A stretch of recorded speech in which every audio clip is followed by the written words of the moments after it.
Logan Crowell. What's up, man? What's happening? How are you? I'm blessed. I'm blessed. I was a bit sick for a few days, but I'm getting back. Today I'm gonna have my first coffee in like a week, which is great. Man, how have you been? It's been a while since we met. Right. Yeah, met in Bali, which was amazing. Thank you for the hospitality and showing us around the waterfalls and whatnot. Hmm. Um, things have been good. Things have been good. We're back here in Nashville, so I'm based out of Nashville. Run a music community out here, and yeah, just kind of like leading the charge for this collective model for producers and music creators to get together and share facilities, share connections, share resources and things like that. So it's cool. That, that's amazing, Fighting the man. good fight. Before before we're gonna talk about fighting the good fight, I want to talk a little bit about your trajectory and what brought you here to home, into starting your own community and actually like providing a home for musicians and a Hmm. hub. I think we talked about the word hub when we last Yeah, met, and yeah, I would love to know how that came up, and I would love to hear the story again because I heard it once, sure. and I think so. Here's the thing. I mean, like my listeners know me for like ranting a little bit, but I feel like the story that you told me was a story that took time to kind of sit, because it's a story of risk, it's a story of decisions, it's a story of with that's almost too much for me to take and to fathom. So I Yeah. feel like I'll need to listen to it again, Sure. and I want to know your trajectory from how you started in music, like what was your upbringing like towards where you are now, and of course home. Sure. Yeah.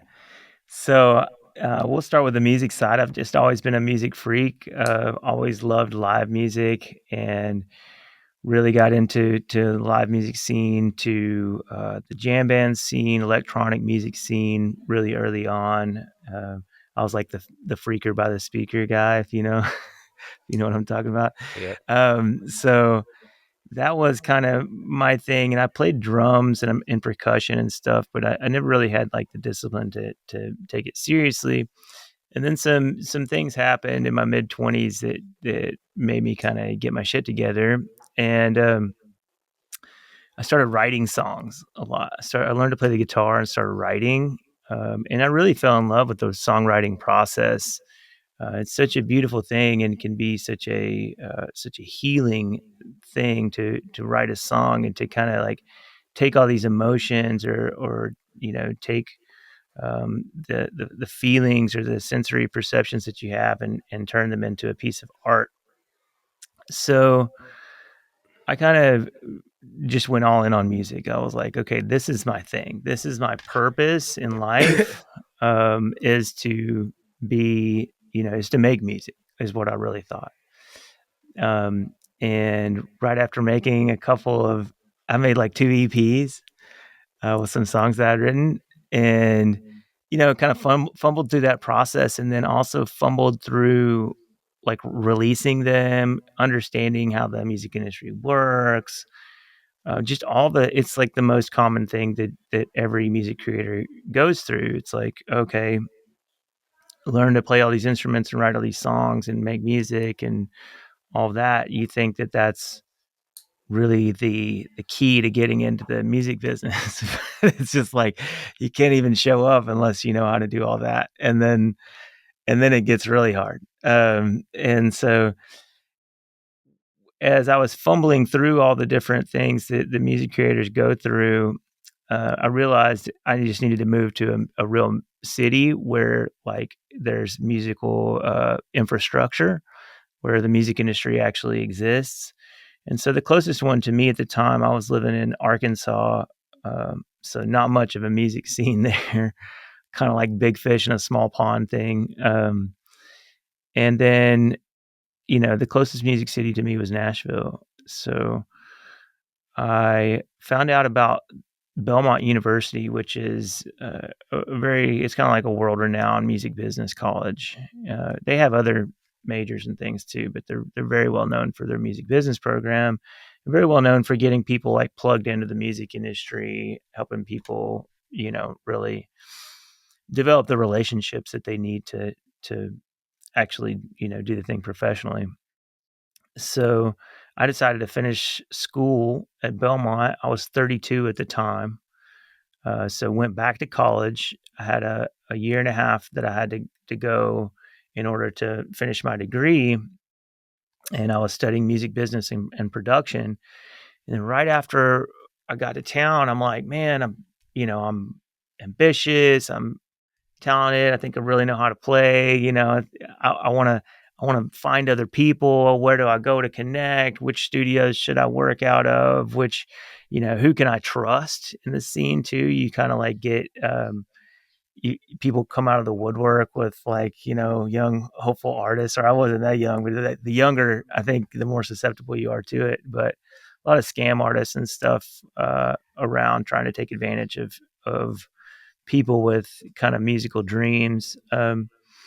So all these things kind of culminated into me having this massive vision of going, there's like one thing that solves all of this. You could just have a nonprofit and everybody pays a membership, kind of like a gym, kind of like a cross between a gym and a WeWork type model. And everybody pays a membership and you have 24/7 studios. We have music business workshops. We bring in different people at least once a month to pitch music to sync reps. I know that's a big part of, or that is kind of the subject of the podcast. So definitely would be down to talk about that. But we, you know, it's this just one stop kind of development solution. So over the years, so I had the idea to do it in January of 2016, and then by April of 2018, we'd actually built out the facility and opened the doors and started memberships, which at the time felt like a long time, but it's actually, in retrospect, a very very fast development, especially because at first I wasn't even working on this full time. I was doing some other music industry stuff. But the pieces kind of came together for us to get this insanely cool space in East Nashville. So members can swipe in with a key card 24/7. There's rehearsal space, recording space, writing space. We have a stage over here with an indoor venue that holds about 200 people. It's a co-work space too. So there's different computer monitors and things where you can just kind of post up and work on your stuff. We have pool tables and ping pong tables. It's pretty wild how extensive it is and how close uh, we are to really fulfilling on the initial vision of this like community center for music creators, because that was really what I saw Nashville needed when I moved here. And that's, once I had the idea, I was like, man, that sounds so cool. I don't know how I'll ever be able to do that, but I'm going to regret if I don't try. Mhm. And so I put my musical hopes on the back burner and just, as soon as I graduated, I basically went all in on it. And it's been wild. It's been a really crazy ride for sure. Yeah. Um, I mean, look, I feel like before we get into anything sync, I feel like it's important to dig a little bit deeper into that story, because so you finish, is it Belmont? Is that Belmont. what it's, yeah. So you finish Belmont and you have this idea for other musicians basically to Solving my own problem, basically. They right, say, right, a lot of the best businesses are started by someone solving their own problem, which was I needed a right. place to plug in, record, meet people, learn about the biz, network, all Yeah. that. So Kind of a plug and go, a human plug and go. yeah, a hub, Yeah, a plug hub. in. Yeah, exactly, exactly. And that's what I want to kind of I want to start digging into. I feel like, so that here's the thing. Here's the thing I most struggle with. I feel like my identity as a musician is so strong that if I start venturing to something out of music, my Mm, identity will feel like it is kind of tainted, if that makes heard. sense. It's like, oh, I'm going into real estate, or I'm going into this, or am I making an excuse not to go in with music? Oh So yeah, I I went feel through all like, that. what was your process into going like, okay, I love to make music, but I have to keep this in the back burner in order to make this happen. What was it like for you? And I would love as well, and it's a long ass question, but I would love for you as well to expand about how this all came together, because it's a crazy story with the building. Yeah, it I still is. remember it, and just like being able to raise money and do all these all this business stuff suddenly. Yeah, Like, what was all this like for you, like on your end? yeah. It was very weird because again, I moved out here with like I'm a believer in just going all in and like don't take no for an answer.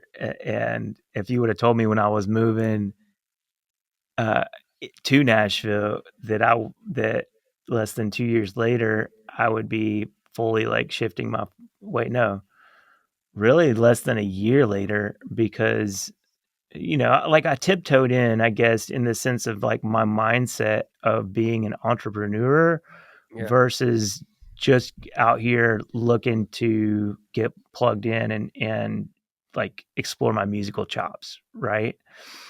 So a couple of things happened.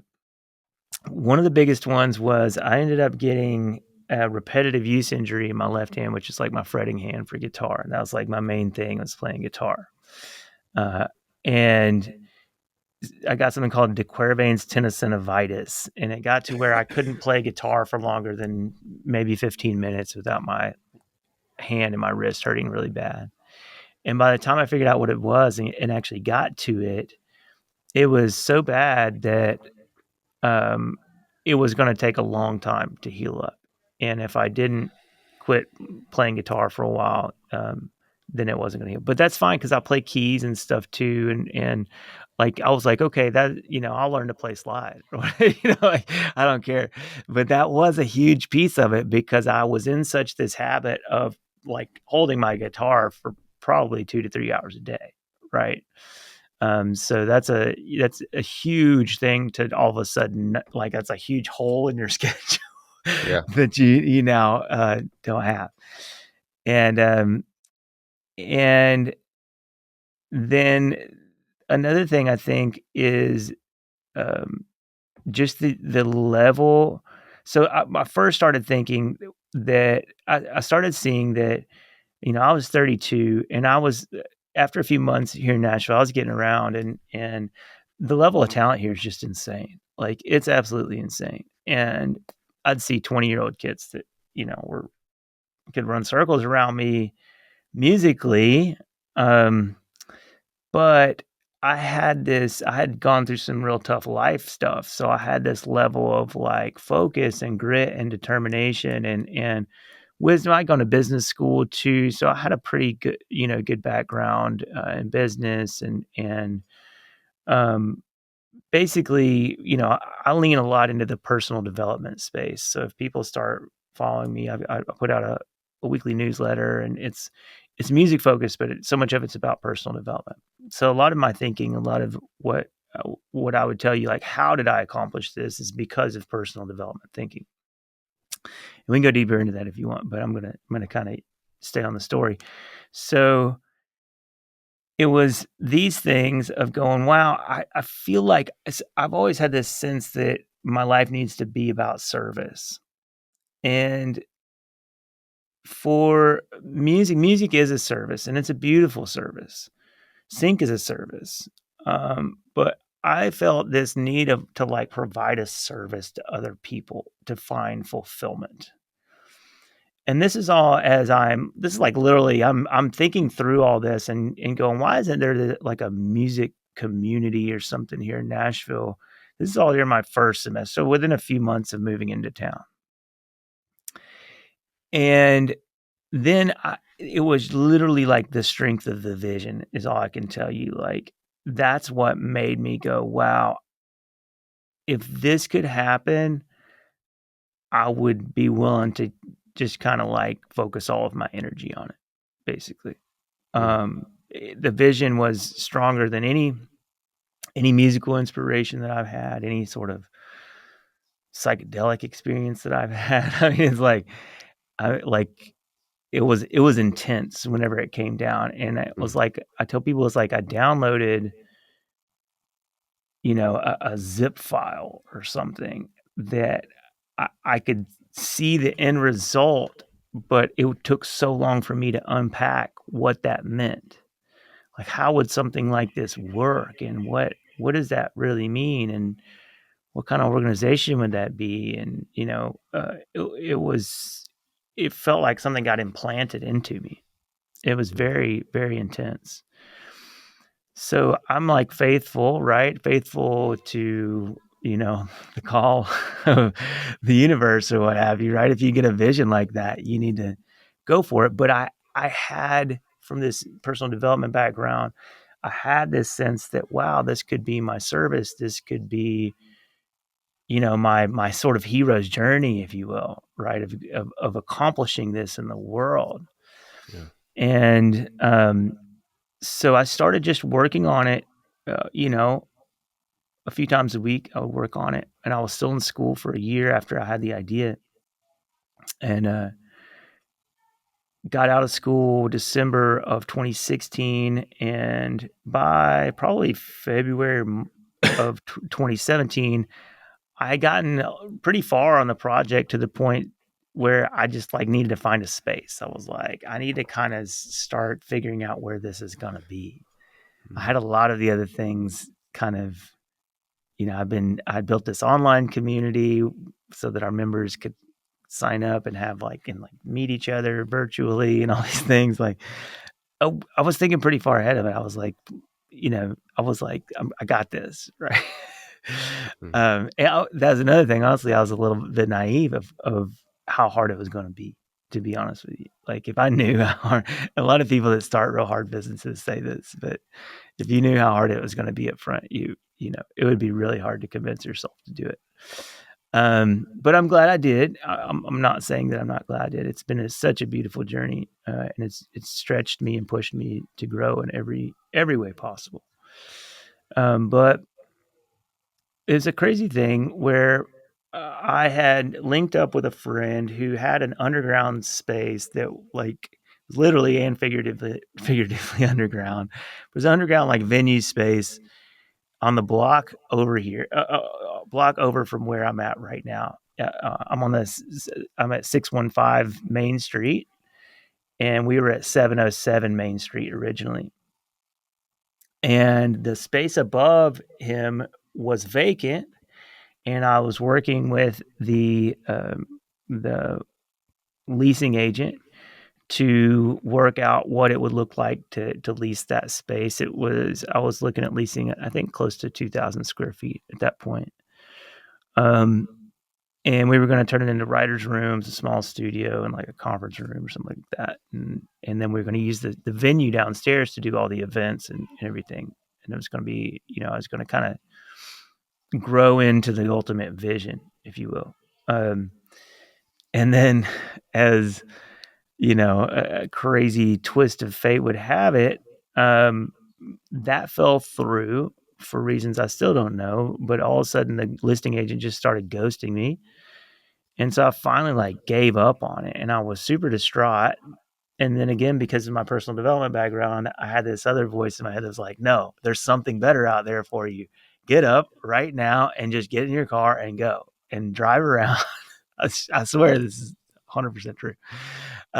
Just drive around and, don't take no for an answer, right? Like this is happening. And so just a little bit later, so I drove into town, I looked around, I saw this building.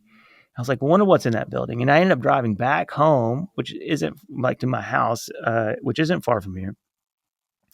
And I called up to this building, to find out what they were about, and they told me to come up for a tour. And so I came up to take a tour of the space, and it's a 50,000 square foot office building. Okay. But, um, From you know, 2,000 to not, 50,000, yeah?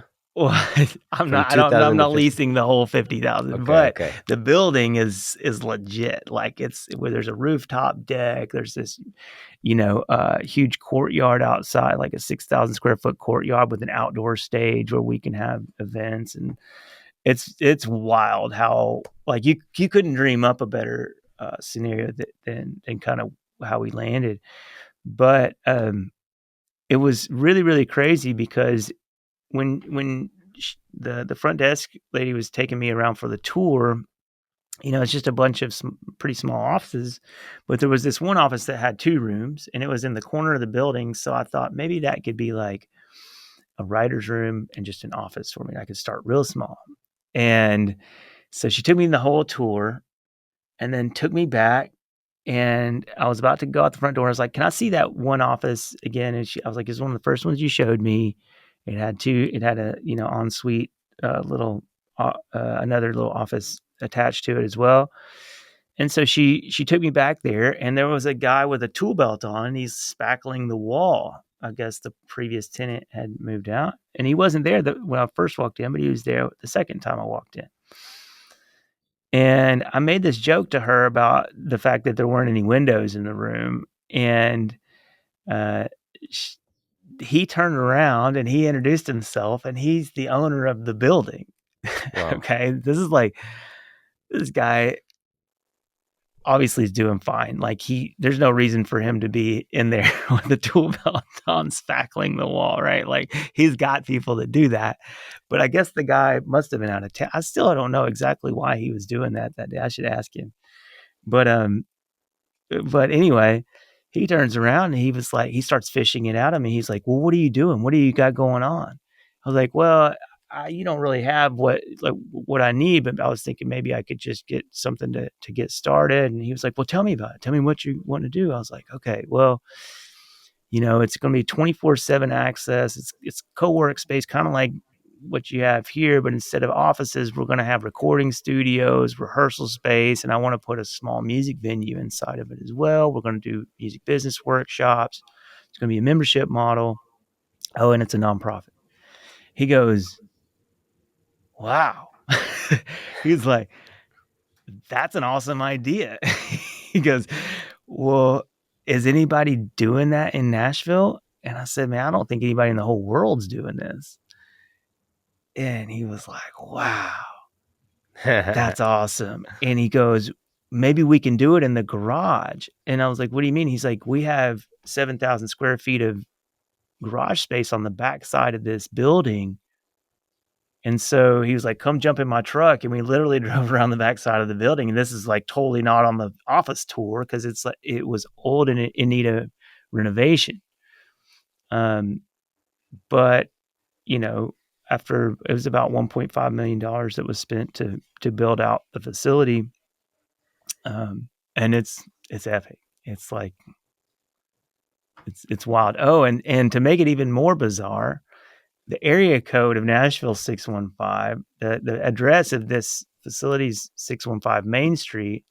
And whenever I met the guy that owns the building, I was living at 615 Skyview Drive in Nashville. And then not long after we locked in home, my fiance, who you met, Mary, Mm. she was working as a real estate agent at 615 Woodland.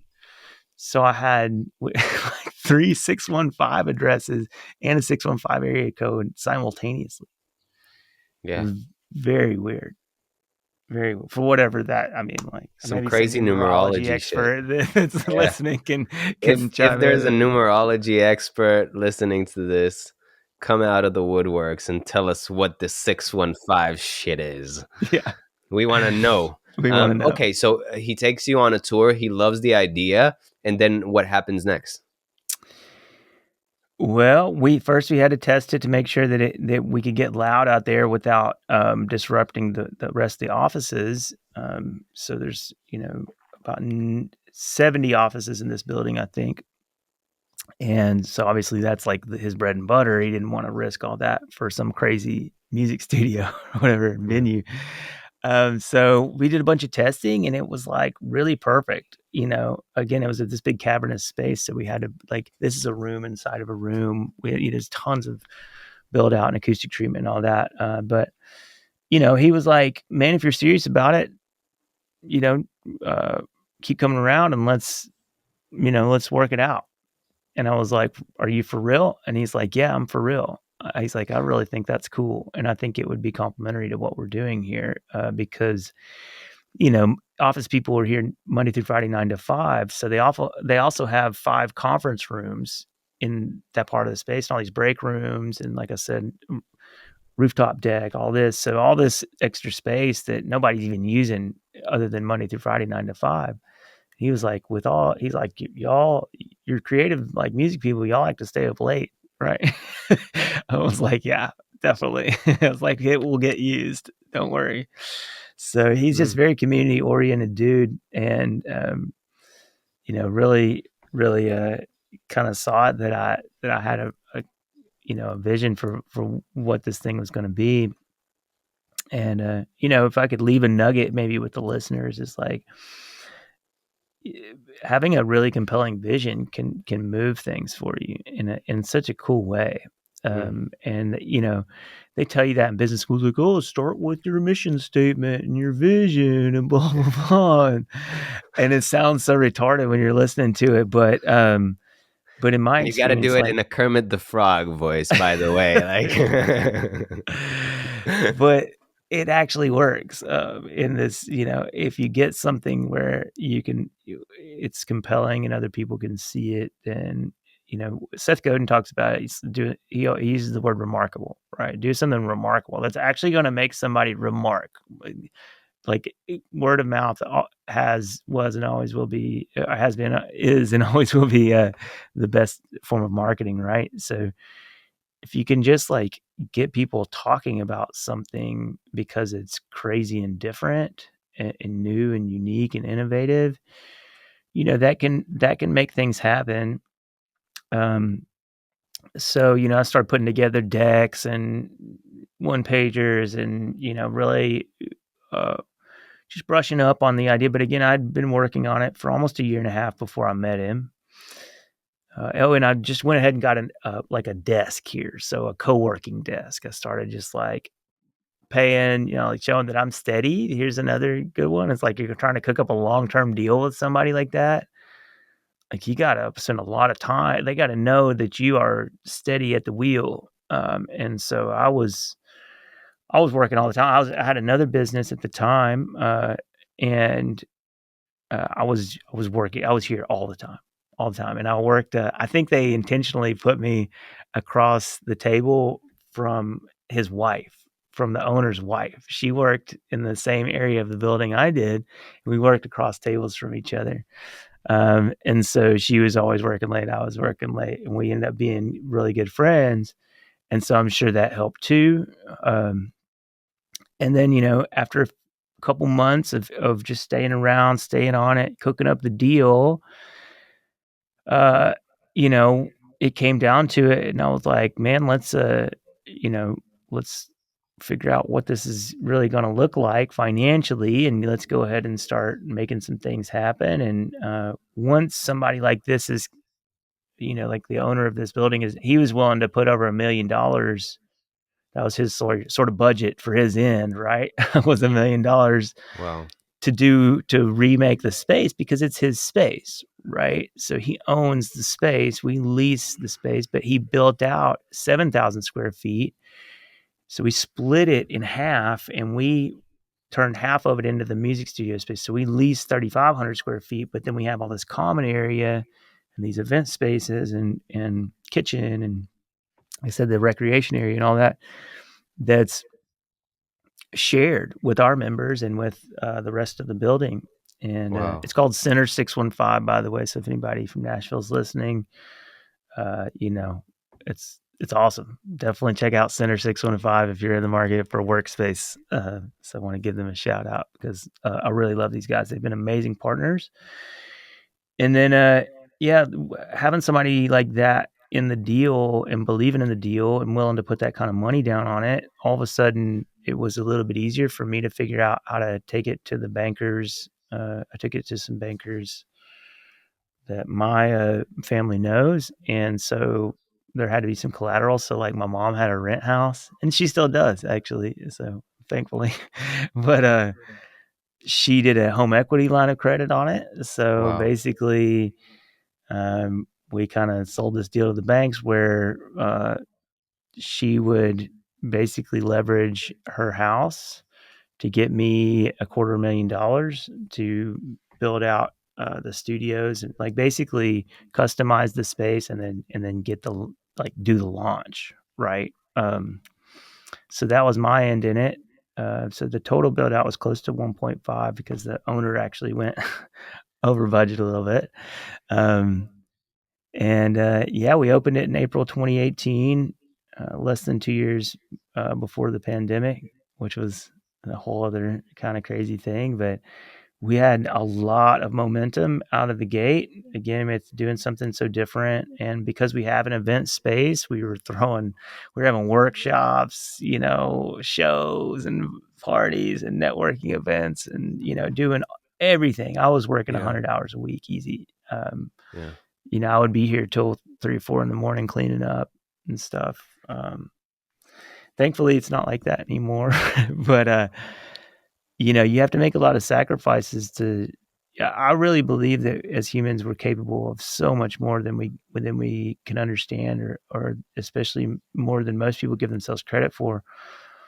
But you really do have to be clear on the vision, and then be willing to just make a lot of sacrifices along the way of you know seeing it through. Because the bigger the vision, the more it's going to test you. Yeah, man. Whoa. So many things come up to me that I can go into right now. And yeah, the main thing is, how does one um how do you stay so stable on the wheel when it's like that, these amounts? Like, I'm sure you haven't seen these amounts before. Like, I mean, we're fucking musicians. Like, for a musician to deal, to take one, to and like work so hard for 1.5 mil, money that's not there, like it's not Yeah, necessarily yours. And yeah. It would and have sucked for a lot of people if it didn't work, yeah, if right? it flopped. But Yeah. also, like, yeah, how do you, and that's the thing, like, you're talking about doing something remarkable, but I feel like there's, again, there's more. There's that street smarts, there's that support you've had, there's that, there needs to be some sort of an unwavering, almost cult leader like belief, to me. Like, Mhm. that's what I feel like there has to be this such, I mean, like, cult is the hot topic in my mind, so that's why I'm saying it.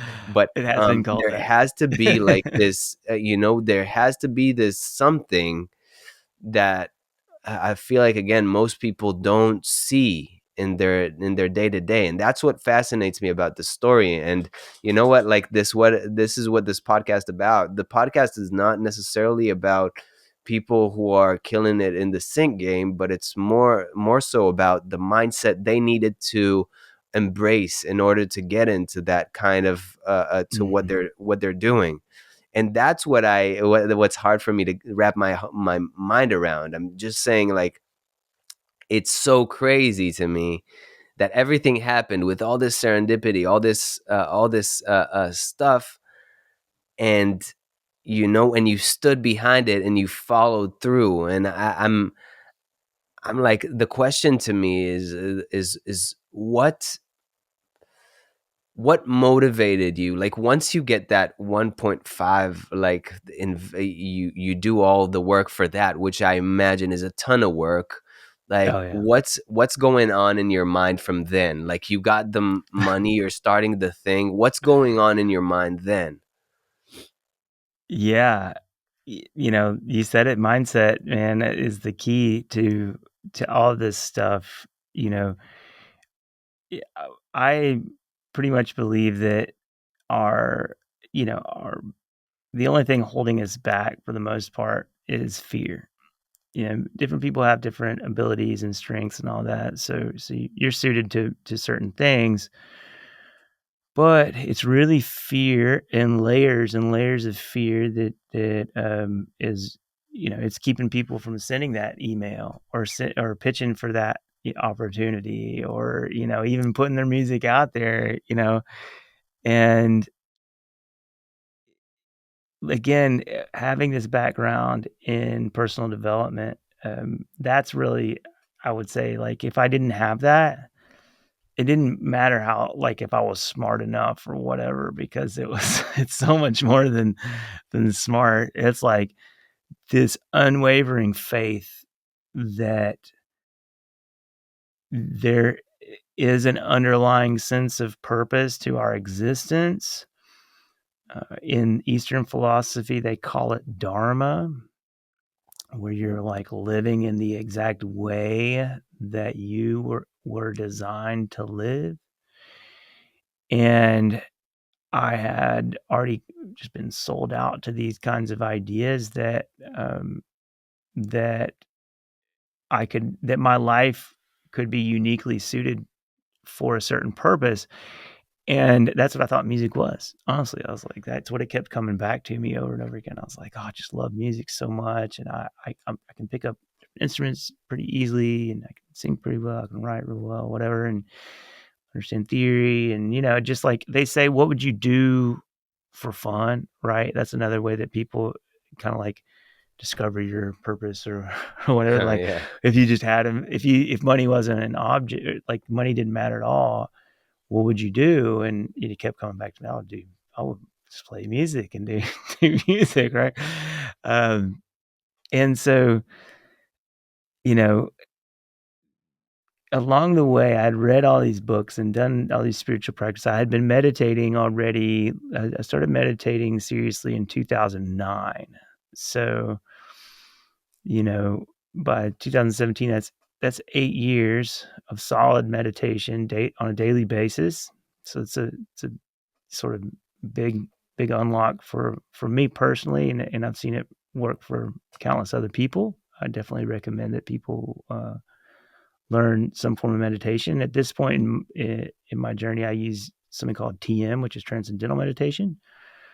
Very cool, but I started with just like mindfulness meditations, guided meditations, doing different mantras and things like that. So find something that feels good to you and just stick with it. But um, to get back to the real challenge, which is dealing with your own fear, your own flexibility, your ability to shift your identity, and to embrace new challenges, and to just basically live outside of your comfort zone, right? The growth happens outside of our comfort zone.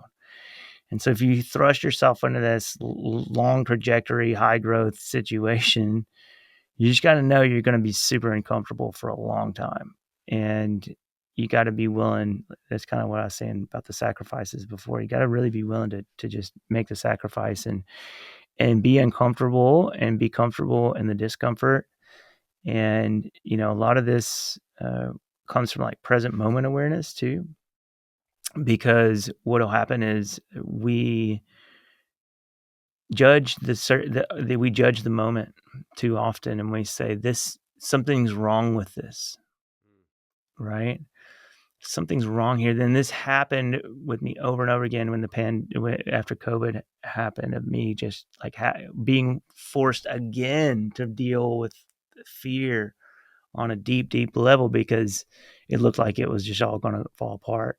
And judging the situation, telling myself that it's wrong, that they're wrong for shutting us down, they're wrong. And, to be honest, maybe, maybe there's some truth to all that.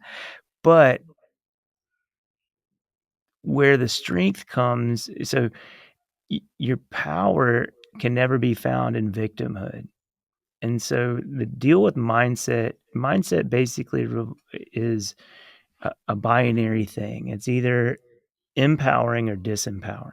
And that's the way you can basically get down to the bottom of a mindset. It's not about being true or being false, or, being Mm. realistic or pessimistic or positive. Is it empowering or disempowering?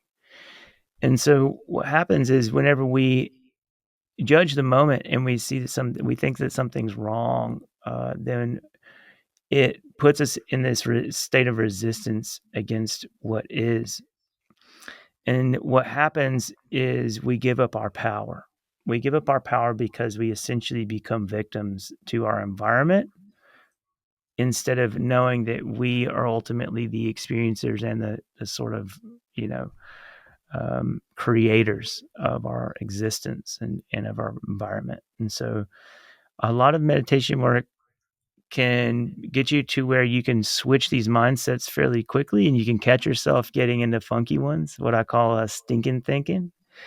And you'll kind of get in these funky mindsets where you'll tell, oh man, we're spending too much money. Oh, this is never going to work. Or this is, and it's like, and it's just negative self-talk. It's just fear. It's just fear, fear, fear, fear, fear over and over and over again, new layers of fear.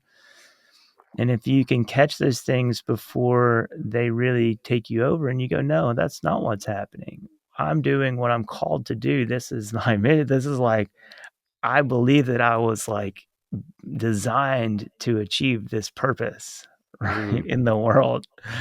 mm, Um, and then it's weird how that just kind of plays out, man. So that's kind of my philosophical take on on how yeah, what happened and how I was able to actually get through all of that, because you're right, it was, and it even still is to some degree. There's a lot of challenges baked into what we're doing, and so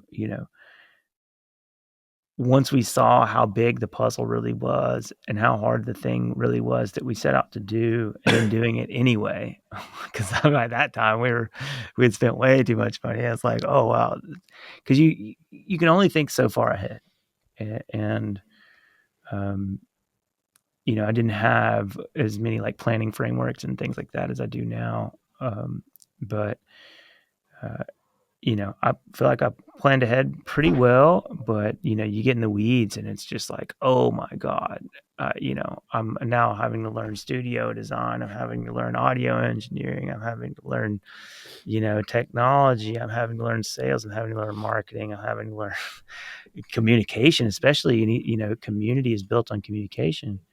right. And so, just all these things that it forced me to just really level up and across the board in every area of my life. And to some degree, I'm a glutton for punishment when it comes to self development and growth and things like that. So, it feels good whenever I kind of like push myself to a new level. And I think you could probably resonate with that as a music creator. Yeah.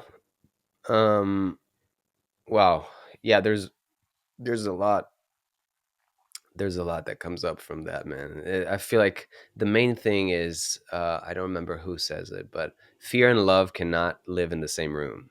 Hmm. And I feel like there's something to approaching something with this is what I feel like some people will probably need to rewind this, but if I'm gonna butcher your quote and I'm gonna say that like and now I'm either gonna fear, I'm gonna either deal with it with fear, or I'm gonna do what I'm designed to do.